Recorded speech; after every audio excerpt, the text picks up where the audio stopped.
Welcome back to the William Penn Coaches Show here at Wood Iron Grill. I miss being out here at Wood Iron Grill. I cannot wait for my dinner after this.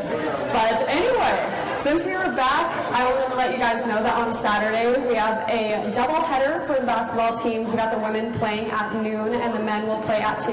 After that, make sure to stick around for the Christmas parade, which will take place at 6 o'clock. Today's exciting, so we have 2 brand new coaches that we haven't had a chance to talk to yet. One of them is sitting with me right now. This is Coach Foster. Thanks for coming out. Thanks for having me. And if you guys recognize the name but not the face, that's because the last time we were here, we had her husband, who is the men's bowling coach. This Coach Foster is the head women's bowling coach. How exciting has that been? You, just like your husband, new to the coaching scene. Tell me a little bit about how that transition for you went from being player to being coach. So obviously you see a different side of things. You know, as a player, you work with your teammates, you play the lanes, and you're the ones listening to the coach and just kind of doing what you're told. This side now, I'm the one making the decision, so it's a little bit more nerve-wracking. So now it's like I got like 8 players that I'm like, all right, listen here, this is what we're going to do, and then you hope you're ready. And you have a little bit more of an experienced team. How does that kind of help the transition coming in? It helps a lot because a lot of them have a lot more knowledge, so I'm not teaching as much stuff as if they were all new to the scene. So we've been kind of banking on that, helping them know that they need to be confident in their knowledge and that they know what they're doing as well. So we've been working on that with them, communicating a little bit more because they know more what they think they do. So it's just helping build that confidence for them. And tell me about some of the older girls, maybe some of the returners who have taken up that leadership role and are helping guide their way on the team. Yeah, so I think this year for our starting varsity, we've got like three seniors, we've got 3 juniors, and they've all kind of stepped up in different ways. So probably one of our seniors that stepped up a lot is, we have Evie Rowan, she's from Michigan. She transferred here from Iowa Central, but she's really just got a lot of energy. Very positive. Even if she might be having an off day, she's still the first one off the approach, cheering, being the loudest, making sure everyone's attitudes are up and kept up. And then on the performance side, we have Gabby Evans, she's a junior. Starting off really strong at the beginning of the season. She had an alternate team finish in Wauwatosa, and then just kind of demonstrating in the lanes this is how we need to be, even if we're struggling, still trying to post the best shots, find our way out of those holes, and just really performing on those standards. And what about on the younger side? Who are some girls that either you brought in or who you weren't expecting to maybe step up and have been competing well so far? Yeah, so on the younger side, we have a freshman, Caitlin Radley from Illinois, and she came in and just made a splash immediately, right off the gate. We had trials going, we did the trials for 3 weeks, and right off the gate, she was one of my top performers. Just completely surprised me because I wasn't expecting it because we had so many returners, so many upperclassmen, and it was just blew me away, and she's been on varsity ever since. Continues to perform and just has a really good mental game about it. She just likes to hold. That's how she describes it. So. And you say she has a really good mental game. Tell me, obviously you have to have the skills, but how does that mental game help in bowling? It helps a lot more than you think. So bowling, you have the shot making and being consistent and whatnot. But with the mental aspect of it, you're going to get to those lanes where you can throw the best shots of your life and you're not striking. And that is mentally draining, it is tiring, but it's knowing that it's okay, I'm just going to keep doing this because it's going to strike. I'm posting good shots. It's going to be there. And so having that mental game, it's 90% of it versus the physical aspect. So having that already out the gate is a huge stepping stone. A lot of the times you're teaching them how to get through those moments. She's already got it. So win in my book. Perfect. Now let's talk about how your season has been going so far. You have all top 10 finishes in just a few weeks ago at the Leatherneck Classic. Did I say that right? Yes. Okay, perfect. You guys had a second place finish. How did your team perform there? So it was an interesting performance. We started off a little rough. The first game was one of those mentally draining games. Probably the best shot making I've seen from the team this entire season. And we were middle of the pack for the field. It was just, and I was like, I can't ask any more from you guys. You're posting your shots, you're winning your frames, it will eventually come. And they did. So by the 6th game on Saturday, we had Alexis Lake came out and just obliterated, shot 279, which was amazing. She had a phenomenal look. And then as a team, they posted 1103, which we double-checked was a school record. Wow. So it was awesome. And they never looked back. They went into Sunday doing Baker games, and they were the second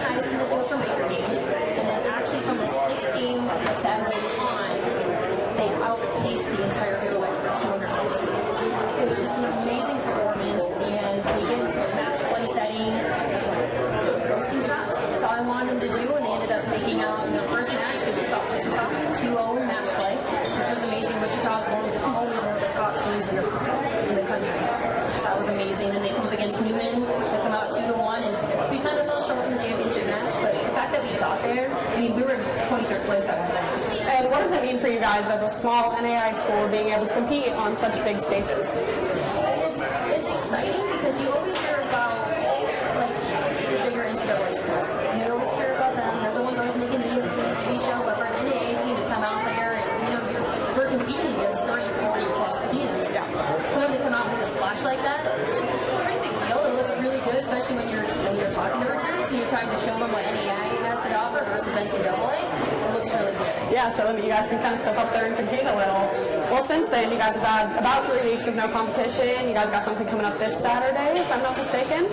So how have you guys been preparing for that, and how do you, as a coach, make sure that throughout such a long, drug-out season with such big holes in between tournaments, that the girls peak at their highest time and can continue to improve?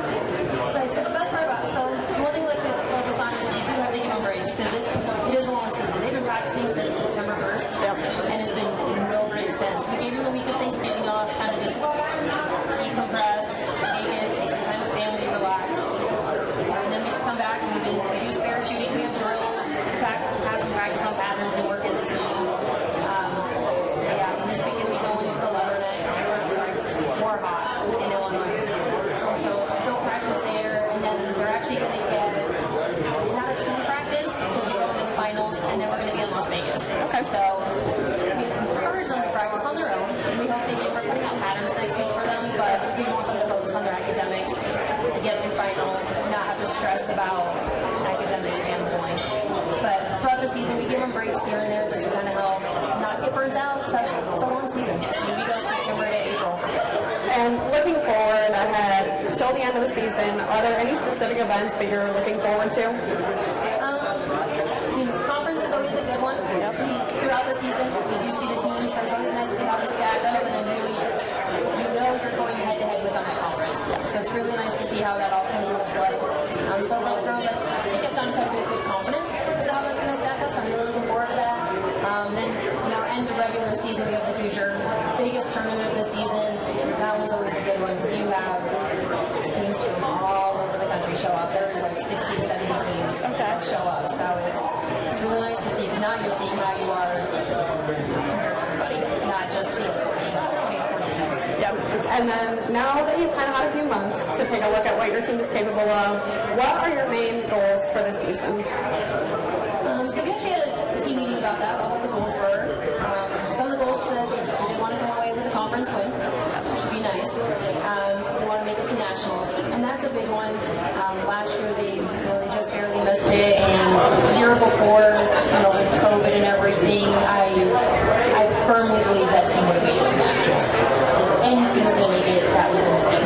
Unfortunately, COVID just wasn't happening. So there's a lot of girls that are they're itching. They have that drive. The 2 past seasons that they're like, no, we have the talent, we're going to get there. And I think that drive's going to come into play for the sectionals. So that's the main goal. You're getting there, and then see where it takes us. All right. Well, thank you, guys. That was Coach Foster for you guys. We're going to send you to a quick break, and we will be back with the head men's volleyball coach. Hi, this is Michael, owner of the Wood Iron Grill in Oskaloosa on South 11th Street, your home for chef-inspired cuisine. From the delectable food that we serve to our gracious hospitality, the Wood Iron Grill provides a warm atmosphere with panoramic views of emerald fairways and rolling greenery. We're proud to call Oskaloosa home and proud to be awarded the best burger in the state. If you're looking for extraordinary flavor and impeccable service, it doesn't get any better than the Wood Iron Grill. Check out our events and special calendar online or on Facebook. It's more than an education. It's more than a degree. William Penn University is alive with opportunity. Opportunity in a diverse student body. Opportunity in a staff that works with your budget. Opportunity in over 30 programs of study. Opportunity in a classroom where your voice is heard. Find your future and the opportunities waiting for you. Start your planning today at wmpenn.edu and see why William Penn University is alive with opportunity. For nearly 40 years, Musco has specialized in the design and manufacture of sports and large area lighting solutions. From neighborhood ball fields to international speedways, Musco is committed to providing cost-effective lighting solutions and services you can rely on. For your budget, for the environment, Musco Lighting, we make it happen. We are back here at the Wood Iron Grill with the William Penn Coaches Show, this time with head men's volleyball coach, Coach Bentley. Thanks for coming out. Yeah, thanks for having me. So, Coach, men's volleyball was introduced to William Penn just a few seasons ago. You've been here since the start, but when you arrived, COVID kind of started coming up. Recruiting may have gotten a little difficult. Was this year any easier for you with last year regulations kind of letting up a little bit?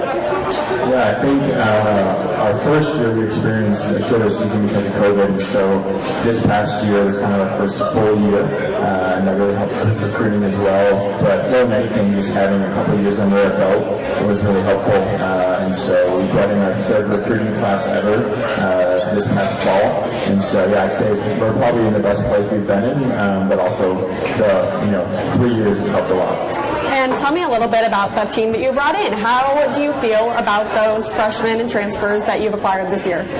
Yeah, really good. For the first time, we actually have a little bit of depth because before we, like I said, only had a year or two in. So now we feel like we have a little more depth, a little more opportunity for guys to see different playing time, which has been really nice. And we're really excited about this year. We're going into our third year, and so I think it should be a good season for us.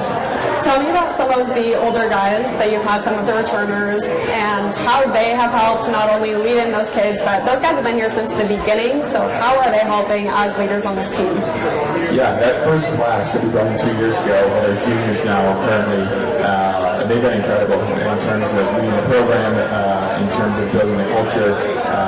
They're the reason that we're going to be successful moving forward, and so it's been kind of a slow process for us, but we're really excited, and again, like, we can't say enough about those juniors. They've done an awesome job, and now with the freshmen coming in, things are kind of run pretty smoothly. They just kind of, are able to see what the older guys are doing and kind of go from there. So yeah, we've been very fortunate. It's a good group of guys, and they'll graduate next year, so that'll be the first class that we have. Tell me about some of the guys that you're looking forward to watching this season. Sorry, guys. Gotta fix you. There you go. Anyway, who should we keep an eye out for this year? Yeah, we returned all of our starters from last year. So I think most of those guys that you saw playing last year will be on the court again this year. And so, a couple juniors, Ike Pates, C.J. Reddig, Eli Hero, Connor Mott's a senior for us, Carlos Garcia is our libero, and Charlie Fitty, the sophomore in the middle, Anthony Torres on the right side. Those guys are all got significant playing time last year. They're all back. So looking for them to have another good year. And again, it should be a good season for us with everyone returning. And your official season does not begin until January after the break. So what have you guys been doing thus far over these last 4 months that we've been at school to prepare for the season? Yeah, we have a fall season, and so we have 8 weeks in the fall that we train with the guys. And we had a couple scrimmages as well. We just finished before Thanksgiving, so it was a good 8 weeks. We got a lot of work in, a lot of the freshmen to get a little acclimated before they start the season. But yeah, just a lot of on-court time and the weight room time to get better, and then we start up in January, so we're looking forward to that. And since you've had a little bit of time to kind of see what these guys are capable of, what do you think of the strength of this team compared to teams in the past? Yeah, I think this will be our best year. It should be, of course, because now we're just getting more and more into the program in year 3. But yeah, we have high expectations for this year. I think we play in the toughest conference in the country, though. Last year, the top 4 teams in our conference went to the national tournament, and we finished 6th. And so I think we're looking to get a little closer to that. that. And I think with the group we have now, we should make a good run at it. So, yeah, we're excited. Give me an idea of some of the strengths and weaknesses that A, you want to build on, or B, for the weaknesses that you want to kind of improve to help you guys compete against some of those good teams. Yeah, men's volleyball is kind of a different world than women's volleyball, much more offensive. So we're always looking to get more offense, always looking to find more ways to kill the ball. So I think this year we're going to rely a lot more on probably our two middles. They're two of our strong suits on our team offensively. But I think something that we're excited about is our Rose Garcia. He made a lot of strides in the off season, and so I think defensively we're going to be pretty strong too. In terms of weaknesses, we could always do better in the service line. That's something that people watch us and they're like, why do you ever miss so many serves? And when you're trying to miss serves, we promise we do practice that. But that's something that we can really work on. We spend a lot of time this offseason working on serving. And serving and blocking are probably the two things that you want to stress the most. But again, you can never ask for more kills, so offense would be great. But serving and blocking are probably two points of emphasis this offseason, and hopefully see a little improvement come season. Okay, Coach, and then just big picture, what are your expectations for this group of guys this year? Yeah, it's tough. I mean, we've been playing such tough conference. I think we're just excited to go out and compete again. We don't really put any sort of number on wins or try to figure that out. We just want to go out and work hard. And so for us, it's going to be a good year if we improve from last year. We won 10 games last year, so to see improvement there would be great. And just make it all up the conference, find more ways to compete, win a few key matches, and just work hard. And I think if we do that, it will be fun. All right, guys. Thank you. That was head men's volleyball coach, Coach Bentley. We'll send you to one last break. When we come back, we'll have Coach Henry of men's basketball. Hi, this is Michael, owner of the Wood Iron Grill in Oskaloosa on South 11th Street. Your home for chef-inspired cuisine. From the delectable food that we serve to our gracious hospitality, the Wood Iron Grill provides a warm atmosphere with panoramic views of emerald fairways and rolling greenery. We're proud to call Oskaloosa home and proud to be awarded the best burger in the state. If you're looking for extraordinary flavor and impeccable service, it doesn't get any better than the Wood Iron Grill. Check out our events and special calendar online or on Facebook.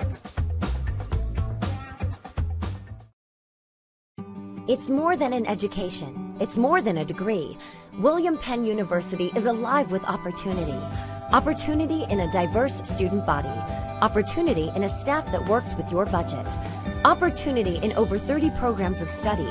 Opportunity in a classroom where your voice is heard. Find your future and the opportunities waiting for you. Start your planning today at wmpenn.edu and see why William Penn University is alive with opportunity. For nearly 40 years, Musco has specialized in the design and manufacture of sports and large area lighting solutions. From neighborhood ball fields to international speedways, Musco is committed to providing cost-effective lighting solutions and services you can rely on. For your budget, for the environment, Musco Lighting, we make it happen.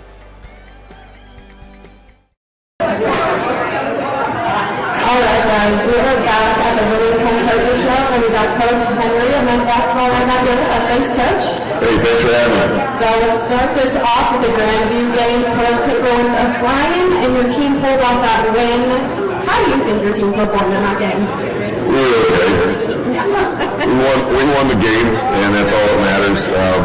The Grandview game is always exciting because of the expectation coming into it. Everybody's excited. It's kind of like playing a homecoming football game.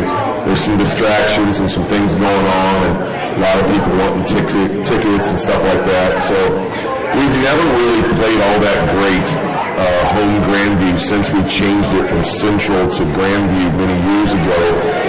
Even back to the great 2013 team, Brandon Beasley, Keith Stefik, and the fellas. I think we won that night by 7.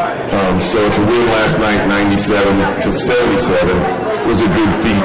You just got to understand that there's a lot of distractions. So winning is the objective in that situation, and we got it done. Yep, we got about that 20-point win, so I can ask for. We didn't get the 100 for the. I know, why not? Yeah, the hot dog thing last night. The crowd was kind of upset with me. We had about 12 seconds. We a shot at 3, but I wouldn't let them. Even the players were like, Henry, you got to let us do that. And I said, nah, not on that night. All right, well, you guys have 38 bench points. Talk to me a little bit about what that says about your guys' depth this year. Well, up until last night, our bench has been fantastic, and last night it was as well. But last night we got Q Cager and Josh Watkins back, so it was even stronger. And I think Josh had 14 and Q had 9. Not just points, but just plays and just depth. Because having them back, then Chance only plays 23 minutes instead of 35. Kamari plays 25 instead of 35. KB doesn't play all 40. The longevity of these guys for the course of the season depends on our depth within our bench. And other than Chance is young, but those other two, they're not spring chickens. We're trying to play 35, 40 games. They're going to break down if they have to play this many minutes. And we've had some really hard games to where they've had to play a lot of minutes because of our lack of depth. But our young players are developing, and they are helping out as well. Guys like Edwards and Newton and others, Owens. I'm going to forget somebody, but they are developing, but they will be next year's crop, so they got to get ready. All right, and you guys are 10-0 on the season. That may put you there, but half of those games have been decided by 3 points or less. Is that where you guys are on, or is a win-win in your book? Well, as I've said before, you're very good at your job, so you've done your research, and I appreciate that. Yeah, it has not been a blowout city this season. We haven't beaten people by 45 or 46 or what everybody wants us to do. The bottom line, we have a saying in our program, by 1 or 100, it doesn't really matter. It really should be 1 or 94 because that's the highest we've ever beaten somebody by. But the objective is to win the game, and we've done that so far. We will probably move up to number 2 in the country this week because I believe St. Francis lost. I'm not sure if that ranking is where we should be, but we're never going to apologize for being, if you want to call us overrated, we're not going to apologize for being overrated because that's when you know you're pretty dang good. And you have told me again you guys are overrated. That's come up almost every single week. But you did say that this team is capable of... We are going to be very good. It's just going to be a while. So tell me, where do you think you're at right now compared to the beginning of the season? Beginning of the season? Yep. We are better because we're getting healthier and our new post players are starting to figure it out. Raycon Cobb and Fred, and then moving Newton around. Like I said, getting Josh healthy. He's got an Achilles, and Q's in jail. Suspended. I mean that jokingly. But, and then Ahmad Pinder will be back in hopefully late January. And then mixing all the new guys. It's just, we're a work in progress, and it's every night next man up until we are at full strength. I do like where my staff is at now. I didn't think, and I hope they don't take offense to this, but I didn't think this was a strong staff at the beginning, but they've really come a long ways in everything that they're doing. And I like where we're headed, I really do. But for us to be ranked number 2 in the country right now is just mind-blowing. And I didn't think we'd be 10-0 at this time either, I'll be honest with you. And that was probably your next question. I'm trying to look at what we got next. But fire away. What's your next one? I'm going to sit up on you. All right, go. So, I know you brought up that obviously injuries have been a weakness for you. What about on the court? Are there any weaknesses that you see in your team that you want to address that might help you get a little bit more than we expect? Again, you're very good at what you do. Oh my goodness. You got me on the spot here tonight. About 3 times. Yes, our overall attention to detail, specifically defensively, and what we're trying to do and what we practice on a daily basis, our offensive efficiency on what we're trying to do and we actually practice and there's people in the crowd looking at me right now going, you guys practice? Because I watch, I don't know what you're doing. Yeah, it looks like a game of pickup. Thank you, yeah. I mean, we don't practice, we don't scout, we don't do anything. There we go. We recruit good players and roll the ball out. Getting them to understand what we're trying to do daily with what we're trying to do in a game for this team has been a bit of a struggle. But if we're struggling while 10-0, that's probably a good thing. Because if we figure it out, we could be pretty special. Now, if we don't figure it out, the sky could fall in at any time. So I hope we get it figured out. Well, Coach, looking forward, the next 3 games are conference games, all by the end of the year before Christmas break. Tell me about locations. You got Central Methodist, Graceland, and Mountain. We got Culver Saturday, don't we? I don't know. I think it's Culver. It's Culver, yeah, because I've been hearing about this great Culver team that's undefeated. I'm not going to talk any trash, I'm just saying. There'll be 2 undefeated teams on Saturday, and somebody's leaving with a lump. And what we hope will happen, I don't want that lump to be us. You don't want that lump to be us. No. All right. So the last game is at December 11th for this year. You guys don't come back until January 5th. When you jump back, so when you come back, you jump right into another stretch of 3 conference games. So what do you expect from you guys over this full Christmas break weekend? Well, it starts over because they all go home for a long time in the terms of basketball season. They all come back with new haircuts and new shoes. Hopefully not any COVID or anything, but they come back, and we start a new season. And that's why it's important to be successful before Christmas in basketball, because it is a 2-semester season, because you just never know what you're getting back. I anticipate, as long as Kavion Blaylock, Chance Caruso, and Mari Newman are focused, along with Q and Josh and some of our returners, and getting Ahmad back, it will be fine because they know the blueprint, but you just never know. I like a long Christmas break for the guys because they are so far away from home, and it's a long season, so I can't remember the last time we played any time before conference after Christmas, because I just don't think it's a good idea. But that's just my opinion. I don't know what I know. But to answer your question, I don't know. Hopefully we come back as focused and continue to get better as we are now. But we'll see. All right, Coach. Well, that's all I got for you today. Thanks for coming out again. Next week. Not walking off. I'm going to stay right here until you're done. All right, good job. Special guest coming in for our last show before break. We will have our athletic director, Nick, will come in, give you guys a rundown. I didn't bring it in there. Okay. Thank you.